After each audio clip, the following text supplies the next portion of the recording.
할렐루야. 다윗이 이제 왕이 된 이후에 이제 12지파를 잘 정비하고 주변에 이제 이스라엘을 공격하던 나라들을 다 이제 정리하고 주변을 다 정리를 했습니다. 그리고 지금은 이제 나라가 많이 평안해졌을 때, 그래서 그런 시기에 오늘 본문에 있는 말씀이 기록되어 있는 것이죠. 그런데 이때 다윗이 누구를 기억했느냐? 요나단의 자녀들을 기억하였다는 것입니다. 이 말을 바꾸어 말하면 다윗이 요나단이 자기에게 베풀어 주었던 사랑과 은혜를 잊지 않았다는 것이죠. 그래서 부하들에게, 신하들에게 사울 왕 후손들이 없는지를 한번 찾아보아라, 이런 명령을 내리게 됩니다. 그랬는데 요나단의 아들 중에 무비보셋이라는 한 명의 후손이 남아 있었어요. 다 이렇게 막 처참하게 무너졌는데 이 무비보셋이라는 아들이 남아 있었던 것이죠. 그런데 이 무비보셋이 아버지도 죽고 아주 어릴 때 할아버지도 죽고 난리가 난 통에 이 유모가 이 무비보셋을 데리고 도망가다가 떨어뜨렸어요. 그만. 그래서 어떻게 해요? 다리를 저는 장애를 갖게 되었습니다. 얼마나 불쌍하고 비참한 인생입니까? 그랬던 무비보셋에게 다윗이 오늘 은혜를 내려주는 장면이 나와 있습니다. 사랑하는 성도 여러분, 잘 생각해 보세요. 무비보셋은 누구의 손자입니까? 사울의 손자입니다. 여러분, 다윗은 지금 강성해지고 있어요. 다윗의 힘 앞에 누구도 고개를 들 수 없을 만큼 다윗은 승승장구하고 있습니다. 그래서 다윗이 나라를 안정시키고 기반을 다지며 주변 나라들에게 힘있는 이스라엘을 선포합니다. 그리고 이스라엘의 온 백성은 다윗을 칭송하며 기뻐하고 좋아하죠. 유일하게 다윗이 힘이 강해질 때에 두려워할 대상이 있었어요. 딱 한 명. 다윗이 점점 강성해지는 것이 자기에게는 죽음과 같은 위기로 다가오는 유일한 한 명이 있었습니다. 그가 누굴까요? 오늘 이 사울의 손자 무비보셋이라는 것입니다. 왜 그랬을까요? 여러분, 무비보셋도 알고 있어요. 무엇을요? 자기 할아버지가 다윗을 어떻게 처참하게 죽이기 위해서 어떤 노력을 다했는지를 이 손자도 알고 있단 말이죠. 그렇기 때문에 어떻게 해요? 늘 내가 이러다가 언제 죽는가? 다윗이 왜 아직도 나를 살려두는가? 여러 생각을 하면서 고민하고 두려워했던 존재가 무비보셋이었습니다. 그런데 오늘 갑자기 드디어 그 마음의 준비가 되어 있던 때가 왔어요. 다윗이 이제 자기를 불러들인 거예요. 이제 내가 끝났구나. 내 할아버지가 그렇게 다윗을 괴롭혔는데 나를 살려준다면 다윗은 사람도 아니겠지. 이런 생각을 하지 않았겠습니까? 그래서 지금 성에 들어갔습니다. 그런데 어떻게 해요? 죽기는커녕 자기의 왕자로서 왕족으로 인정해 주면서 오늘 읽었던 9장의 내용이 이 무비보셋을 인정해 주고 그에게 놀라운 은혜를 베풀어 주는 장면이 오늘 본문에 나와 있는 내용입니다. 여러분, 이 9장의 내용 하나만으로도 다윗이 왜 복을 받는 인생이었는지를 한마디로 이야기해주고 있다는 거죠. 다윗은 정말 복받을 만한 사람이었어요. 사랑하는 성도 여러분, 저와 여러분의 삶도 다윗과 같이 하나님이 주시는 그런 은혜와 복을 넘치게 누리는 그런 인생들이 되시기를 바랍니다. 여러분, 그러기 위해서 오늘 본문에 있는 내용을 통해 우리가 다윗의 삶을 생각해 보면서 우리의 삶을 점검해 보기를 원합니다. 여러분, 다윗은 요나단을 생각하면 은혜를 베풀어야 돼. 왜? 요나단이 자기에게 주었던 사랑, 그리고 위기의 순간마다 자기를 구해주었던 은혜를 다윗도 잊지 않고 있었다는 것입니다. 그러나 그의 아버지 사울을 생각하면 이 분노, 이 억울함, 그렇죠. 이것을 정말 다윗은 잊을 수가 없는 것이에요. 그래서 다윗을 죽이려고 그렇게 그 아버지 사울이 그 혈안이 되어 그 자기를 찾았던 그 순간들을 그래서 자기가 얼마나 비참한 인생을 살게 되었는지를 다윗이 그 아버지만 생각하면 이 마음속에서 그냥 화가 이 불이 그냥 불끈불끈 올라온다. 이 분노 때문에. 사랑하는 여러분, 제가 여러분에게 이런 질문을 한번 드려보고 싶습니다. 여러분의 삶에는 어디에 여러분의 마음을 더 집중하십니까? 원수에게 아니면 은혜에? 여러분은 어디에 여러분의 마음을 집중하고 계십니까? 여러분, 다윗에게 이 무비보셋이라는 대상은 은혜이죠. 왜? 요나단의 아들이니까 은혜의 대상이기도 하지만 동시에 뭐예요? 사울의 손자입니다. 무슨 말이죠? 원수의 대상이기도 하단 말이에요. 무비보셋을 볼 때 다윗의 마음에는 두 가지의 마음이 공존한다는 거예요. 어떤 것? 원수의 마음과 은혜의 마음이 공존하게 되었다는 것이죠. 그런데 다윗은 무엇을 선택했습니까? 원수는 잊어버리고 은혜는 기억했단 말이죠. 그게 다윗이 복을 누렸던 방법이에요. 대개가 원수는 잘 잊지 않습니다. 여러분 학창시절에 여러분 선생님들 중에 이름 아직도 기억하는 분들 계시죠? 대개 어떤 분입니까? 나를 힘들게 했던, 나를 정말 부당하게 했던, 아니면 정말 뭐 어렵게 했던 분들, 그 선생님들의 이름을 아직도 기억합니다. 인간은 은혜를 오래 기억하기보다는 원수를 오래 기억하는 습성이 있단 말이에요. 은혜는 금방 잊어버리죠. 그러니까 오죽하면 감사절을 만들어 놨겠습니까? 우리는 은혜는 금방 잊어요. 지난주에 여러분이 받은 하나님의 은혜가 뭡니까? 집에 가서 생각을 해봐요. 태풍이 사라졌잖아요. 목사님, 이게 어떻게 은혜가? 여러분, 그 엄청난 태풍이 어떻게 한국 이 육지에 올라오면서 뭐 왔습니까? 태풍이? 얼마나 큰 은혜입니까? 감사하지 않으십니까? 사람은, 인간은 은혜는 금방금방 잊어버려요. 그러나 뭐요? 원수는 절대 잊지 않습니다. 죽을 때까지 원수를 잊지 않아요. 이게 사람의 마음이라는 거죠. 여러분, 그런데요, 뭐 그냥 우리가 이 정도만 돼도 성인이라고 생각해요.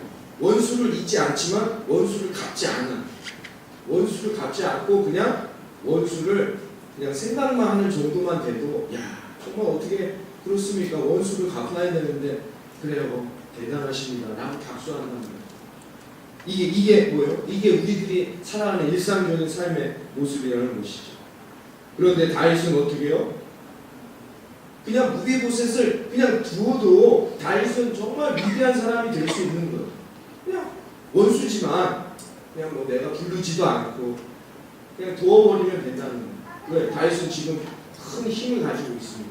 근데 다윗이 어떻게 합니까? 자기가 모든 것을 안정화시키고 모든 사람들이 자기 앞에 고개 숙이는 강력한 힘을 가졌었던 그때 무비보셋을 불러서 어떻게 해요? 그냥 식사 한 번만 대접한 게 아니에요. 그에게 예전에 있던 모든 재산을 돌려주고 왕족으로서 인정해주고 사람들을 붙여서 이 무비보셋을 돌보게 해주었다는 거죠. 이런 특권까지 어떻게 해요? 다윗이 허락했다는 것입니다. 여러분, 이게 다윗이 놀라운 축복을 받았던 삶의 모습입니다. 원수를 그냥 원수로만 생각하는 것이 아니라 원수를 잊어버리고 은혜를 기억하여 그에게 은혜를 되돌려 주었단 말이에요. 사랑하는 성도 여러분, 우리가 정말로 하나님의 은혜 가운데, 하나님의 인도하신 가운데 날마다 기뻐하며 우리가 성령 안에서 늘 하나님이 주시는 은혜로 그 은혜를 누리면서 살기를 원하신다면, 여러분, 우리가 원수를 잊어버리는 단계까지 나아가야 한다는 것입니다. 여러분, 여러분들이 아직도 놓지 못하고 있는 원한이 있습니까? 아니면 아직도 여러분이 놓지 못하고 있는 상처들이 있습니까? 남편 때문에, 아니면 아내 때문에, 자식 때문에, 형제들 때문에, 친구들 때문에 아직도 그 안에 남아있는 상처들이 있습니까? 아직도 아직도 여러분에게 잊지 못할 내가 그것만 생각하면 막 내 마음에 화가 막 불뚝불뚝 올라오는 분노가 있습니다. 사랑하는 여러분, 이것을 놓아야 합니다. 이것을 놓아버리는 그 순간부터 하나님의 복이 우리에게 임한다는 것입니다. 이 시대는 원한을 부추깁니다. 복수는 반드시 갚으라 말합니다. 분노를 부추깁니다. 자기에게 쌓여있는 분노와 원한, 상처의 감정을 이제 놓아버리지 못하는 시대가 되어버리고 있다는 거죠. 요즘에 이런 신조어가 나와 있습니다. 데이트 폭력이라는 단어 여러분 아십니까? 사귀다가 헤어지면 그 아픔, 상처 때문에, 그 화 때문에 어떻게 해요? 자기를 헤어지자고 말한 대상, 상대를 자기의 사랑했던 대상을 어떻게 해요? 폭력을 행사하는 거예요. 이걸 데이트 폭력이라고 말합니다. 한국 사회가 이런 사회가 되어가고 있어요. 이런 사회에 위해 하나님의 복이 임할 수 있겠습니까? 절대 불가능한 것이죠. 그럼 가정은 어떻습니까? 가정도 마찬가지입니다. 남편이 나에게 상처 주는 것, 아내가 나에게 상처 주는 것, 그거 잊지 않습니다. 잊지 않는 정도가 아니라 어떻게 해요? 가정을 파괴하고 불화하게 한다는 것이죠. 여러분, 복수심, 내 안에 있는 분노, 내 안에 있는 상처들, 이것들이 결국은 누구를 힘들게 하는 것입니까? 본인입니다. 자기 자신을 힘들게 한다는 것이죠. 결국은 그 마음에 놓아버리지 못하는 그 마음들이 누구를 무너뜨립니까? 나를 무너뜨린다는 거죠. 여러분, 그러므로 우리가 내 안에 있는 상처들, 교회에 왔는데 저분 때문에 내가 마음이 상했다. 내가 그 마음을 내려놓을 때에 다윗의 복이 내게 임하는 것입니다. 여러분, 이것을 내려놓아야 한다. 이제 이것을 끊어버려야 한다는 것입니다. 그러면 우리가 어떻게 해요? 다윗의 복을 얻고 승리하게 되는 것입니다. 어느 목사님이 교통사고로 이제 하반 시인이 마비가 된 어느 이제 성도님이 신방을 갔습니다. 신방을 이렇게 갔는데 부인이 옆에서 계속 이렇게 간병을 하고 있어요. 그래서 너무나도 보기 좋은 모습이었어요. 그래서 또 좀 어떠십니까? 이렇게 이 남편분에게, 누워있는 남편분에게 질문을 했더니 남편이 눈물을 흘리면서 이 목사님에게 이렇게 말했대요. 목사님, 저 아내가 나를 미워하고 있어요. 도와주세요. 이게 무슨 말인가? 이 간병을 이렇게 하고 있는데, 근데 아내 옆에 있던 아내가 그 이야기를 들으면서 이 목사님이 이렇게 말했다고 합니다. 저 사람이 저렇게 된 것은 벌 받아서 저렇게 된 거예요. 젊어서 바람 피우더니 벌 받은 것이죠. 그런데 자기 혼자 고통당하면 되지 왜 나에게까지 이 고생을 시키는지 모르겠습니다. 그래서 막 화를 내면서 여기서 병간호를 계속 하고 있었다는 것이죠. 병간호는 하지만 여전히 그 남편과의 관계는 유지하지만 그 아내의 삶이 천국의 삶이었겠습니까? 지옥의 삶이었어요. 왜 그랬을까요? 자기 마음 때문에. 그 마음에 그걸 내려놓지를 못한 거예요. 젊은 날 실수했던 남편의 실수를 그걸 내려놓지 못한 거예요. 아내의 역할을 다 하면서도 결국은 뭐예요? 자기가 피폐해져 간다는 것이죠. 오늘 한 여집사님이 남편과의 불화로 별거를 하게 되었어요. 남편이 너무 마음을 상하게 해서 결국은 별거 해야겠다는 생각이 되었다는 것이죠. 그래서 어느 목사님 신방을 가서 이렇게 말했대요. 집사님, 기분대로 하지 마시고 마음대로 하지 마시고 하나님이 하시는 대로 한번 순종해 보십시오. 하나님이 어떤 마음을 주시겠습니까? 지금 내 기분대로, 지금 내 마음대로 하여서 이 가정의 미래, 10년 뒤에, 20년 뒤에 그 미래를 망가뜨리시겠습니까? 그게 정말로 하나님이 원하는 뜻이겠습니까? 아니면 지금 내 마음, 지금 내 이 기분, 이걸 내려놓음으로 하나님이 이 가정을 위해 이루실 그 미래의 큰 복을 소망하면서 이 가정을 살리겠습니다. 그랬더니 이 아내분이 눈물을 펑펑 흘리면서 다시 가정으로 돌아가 그 가정에 놀라운 하나님의 복음을 증거하여 이 남편도 예수 믿고 구원받게 되었다는 이야기가 있습니다. 사랑하는 성도 여러분, 다윗 입장에서 사울 왕의 그 마음을 어찌 잊겠습니까? 아마 다윗이 왕이 된 이후에도 한 몇 년 동안은 자다가 사울만 생각하면 벌떡벌떡 일어나지 않았겠습니까? 사울 때문에 자기가 그 죽음의 조바심, 이 공포, 두려움, 분노, 불안, 이 누구 때문입니까? 사울 때문이라는 어떻게 이걸 잊겠습니까? 평생을 다윗의 인생 가운데 잊을 수 없는 상처라는 거예요. 그런데 다윗은 어떻게 해요? 그 상처를 지금 잊어버렸다는 것이죠. 여러분, 다윗이 나이가 들어 기억력이 감퇴했기 때문에 잊어버렸을까요? 아닙니다. 여러분, 다른 건 다 잊어도 자기 힘들게 했던 원수는 절대 잊지 않죠.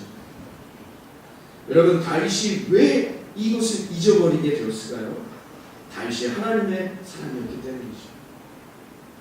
다윗은 은혜가 무엇인지를 아는 사람이었기 때문인 것입니다.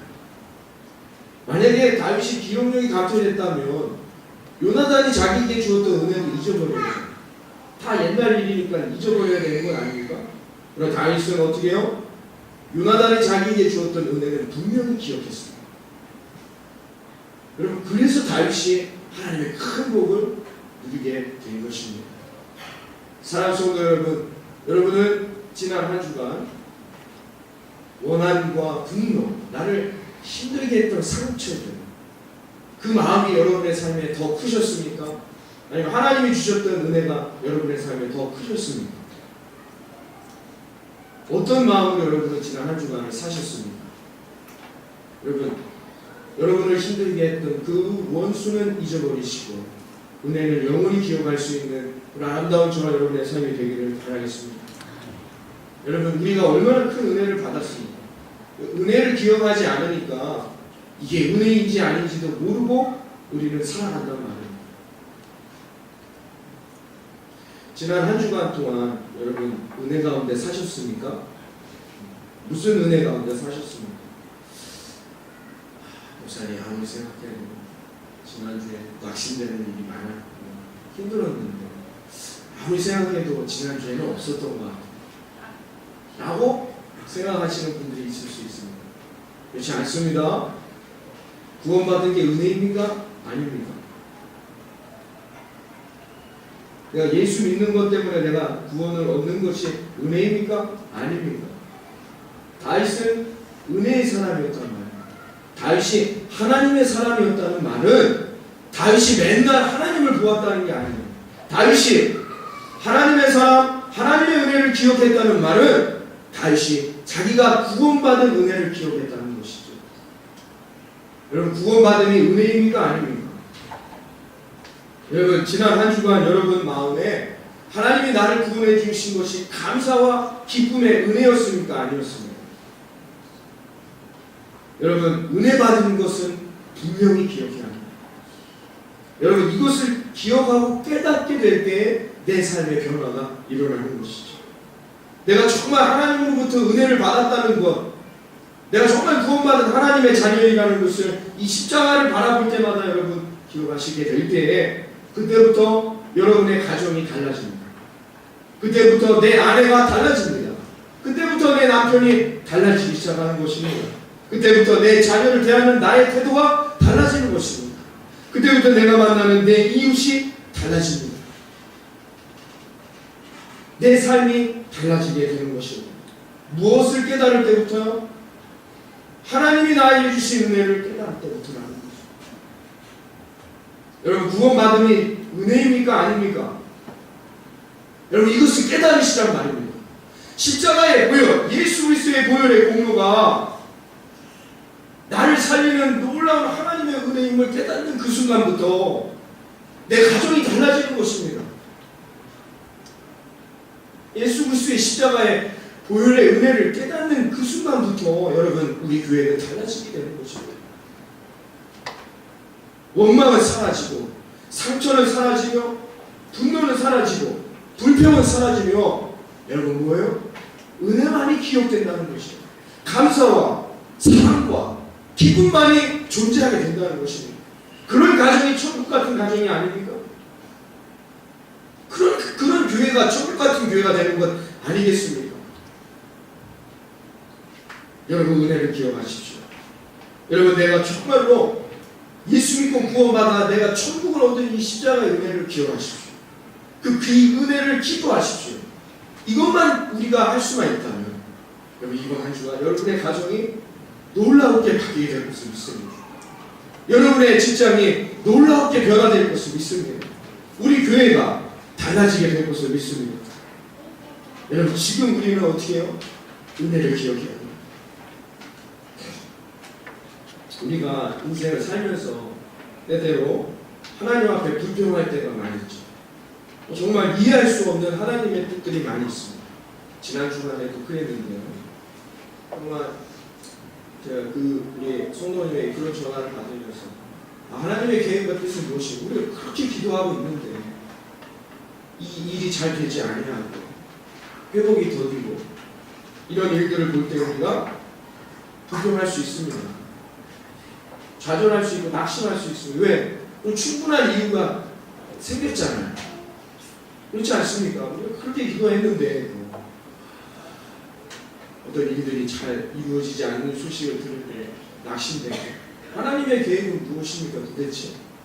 그렇게 우리가 생각할 때가 많이 있습니다. 그러나 우리가 불평한다는 것은 우리가 받은 은혜를 잊어버렸다는 거예요. 우리가 은혜를 정말 기억한다면 불평할 일이 그렇게 많지 않습니다.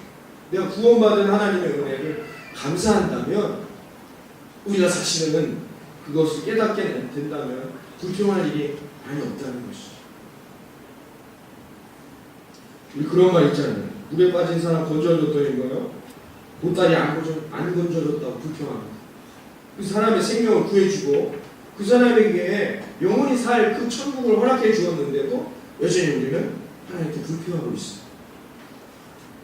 하나님이 주신 그 구원의 놀라운 은혜는 그 감사함을 잊어버렸어요. 그리고 어떻게 해요? 지금 나에게 없는 것 때문에 우리 여전히 하나님께 불평하며 원망하고만 있다는 것입니다. 여러분 지금까지 제가 금요기도에 이런 설교를 했었는데요. 지금까지 인도해 주신 하나님의 은혜를 기억해 보시란 말입니다.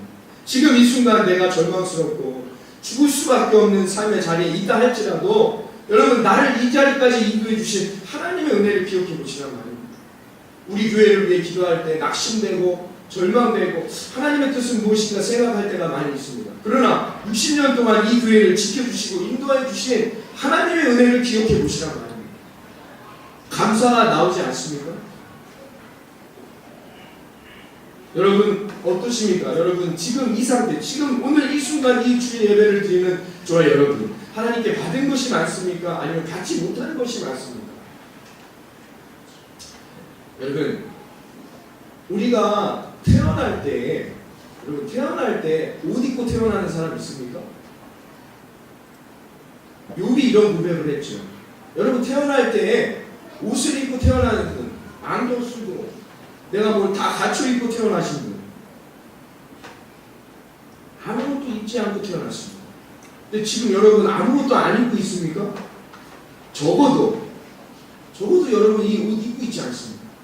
아무것도 없는 존재로 태어났는데 여러분 지금 적어도 내가 이 옷을 입었다는 건 내 인생 그래도 좀 잘 사는 건 아닙니까?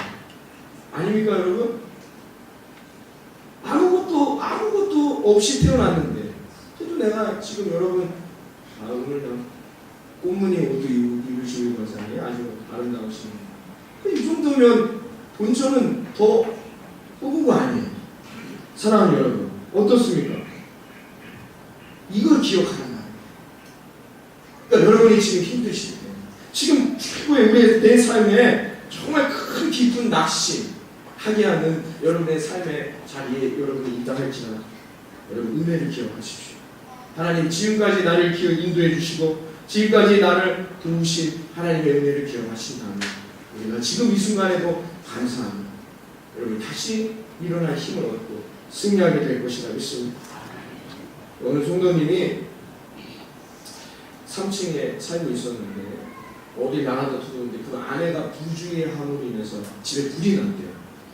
불이 났는데 여러분 집이 이렇게 막 타는 모습을 보니까 그냥 다리에 힘이 쫙 풀리는 거예요. 근데 그 순간에 여보 하면서 그 줄 속에서 아파트에서 아내가 막 뛰어나오더라고요. 그 아버지 하면서 아들이 막 뛰어나와서 성도님 붙들고 함께 있었어요. 한쪽에 아내의 손을 잡고 한쪽에 아들의 손을 잡고 불타는 집을 서로 바라보면서 이 성도님이 이렇게 고백했다고 합니다. 하나님 감사합니다. 가장 귀한 것은 다 건져주셨네요. 이따가 없어질 이 물질은 다 가져가실지라도 내 손에 아내를 주시고 내 손에 자식을 주시니 가정이 파괴되지 않게 됨을 감사드립니다. 라고 고백했다는 것이죠. 성령의 충만, 우리가 성령 충만하면 지금 이 형편에서도 내가 받고 있는 은혜에 감사할 수 있습니다. 내가 누리고 있는 은혜를 기뻐할 수 있습니다. 그러나 여러분, 성령 충만함을 잃고 있다면, 성령 충만함을 놓치고 있다면, 여러분이 성령의 충만함을 경험하지 못하고 있다면 지금 내가 가지고 누리고 있는 은혜 안에 살면서도 우리는 그것을 감사하지 못하게 된다. 아무것도 아닙니다. 여전히 불평하며 원망하게 된다는 것이죠. 우리 정인자매가 또 부산으로 내려갔습니다. 여러분 얼마나 힘든 상황이겠습니까? 그 젊음의 때에 여러분. 그러나 그 권사님의 간증을 들으면서 감사했습니다. 지금이 제일 행복하고 감사하다. 온 가족이 모여 찬양합니다. 온 가족이 모여 기도한다는 하나님의 은혜를 깨닫게 되자 지금에 있는 삶의 상황이 감사하다는 것, 예배하고 기도하게 된다는 것이죠. 그러나 하나님의 은혜를 깨닫지 못했을 때 안에서 회복할 때 힘들어요. 엄마가 기도하자니까 왜 기도합니까? 기도한다고 해서 무엇이 달라집니까? 엄마에게 아픈 말을 하고 상처 주고 하나님이 회복해 주시는 은혜를 경험하면서도 은혜를 깨닫지 못하는 자들은 원망과 불평 가운데 있게 된다는 것이죠. 그러나 하나님의 은혜를 깨닫고 성령의 인도함을 받으며 성령에 충만하게 될 때 지금에 있는 내 삶의 자리가 감사하고 하나님께서 인도해 주신 그 소망을 가지고 살아가게 될 것을 믿습니다. 고린도전서 2장 12절에 하나님 우리에게 이렇게 말씀하십니다. 우리가 세상의 영을 받지 아니하고 오직 하나님께로 온 영을 받았으니 이는 우리로 하여금 하나님께서 우리에게 은혜로 주신 것들을 알게 하려 하십니다. 성령이 우리 안에서 깨닫게 해주시는 것은 무엇이냐? 은혜를 깨닫게 하는 것입니다. 여러분, 무비보셋은 하나님 앞에 서 있는 저와 여러분을 상징하기도 합니다. 여러분, 무비보셋 입장에서는 다윗에게 원수의 자식이기도 하면서 동시에 뭐예요? 은혜의 자식이기도 했던 것이죠. 하나님도 마찬가지입니다. 하나님이 우리를 보실 때 죄 가운데 하나님의 말씀을 거절하고 순종치 못했던 원수의 자식이기도 하면서 우리가 동시에 뭐예요? 하나님 우리를 사랑하시는 은혜의 자식이기도 하다는 것입니다. 그런데 하나님은 뭐예요? 예수 그리스도를 이 땅에 보내심으로 원수의 자식을 잊어버리셨다는 것입니다.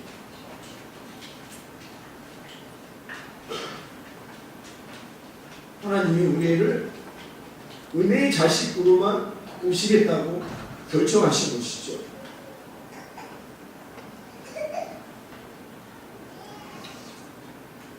그래서 하나님은 독생자 예수 그리스도를 우리에게 보내주셨고 그분에게 우리의 죄를 다 짊어지게 하셨고 십자가에서 피를 토하며 죽게 하셨다는 것입니다. 그리고 이제 누구든지 그 예수 그리스도를 십자가의 보혈을 믿기만 하면 이제 누구나 다 그 십자가의 보혈로 원수의 자식은 씻겨져 내려가는 것입니다. 하나님 앞에 원수의 자식으로서의 모습은 다 사라져 버리는 것입니다. 그리고 하나님은 우리를 바라보실 때마다 은혜의 자식, 사랑의 자식으로 우리를 바라보신다는 것입니다. 할렐루야. 여러분, 이게 얼마나 놀라운 은혜의 모습입니까?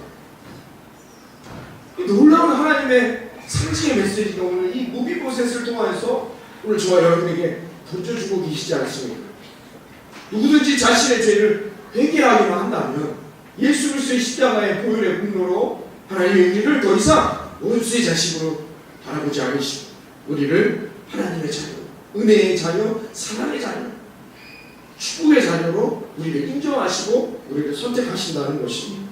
그래서 우리는 그 하나님의 은혜 가운데 회복되어지고 정말로 하나님의 계획 가운데 인생을 살아가는 놀라운 축복이 오늘 이 메시지 가운데 우리에게 전달되어진다는 것입니다. 사랑하는 여러분, 이 놀라운 은혜, 하나님이 우리를 원수의 자식으로 여기지 않으시고 우리를 은혜의 자식으로 인정해 주셨던 그 놀라운 십자가의 은혜를 깨달으시고 이번 한 주간 우리 하반기 가운데 십자가의 은혜 가운데 성령의 인도함을 따라 여러분의 삶에 놀라운 하나님의 축복의 열매들이 가득 맺어지는 그런 놀라운 저와 여러분의 인생이 되어지기를 다시 한번 주님의 이름으로 축원합니다. 하나님 하나님 감사합니다. 오늘 이렇게 하나님 앞에 달려와 8월을 마무리하면서 하나님 오늘 이 시간을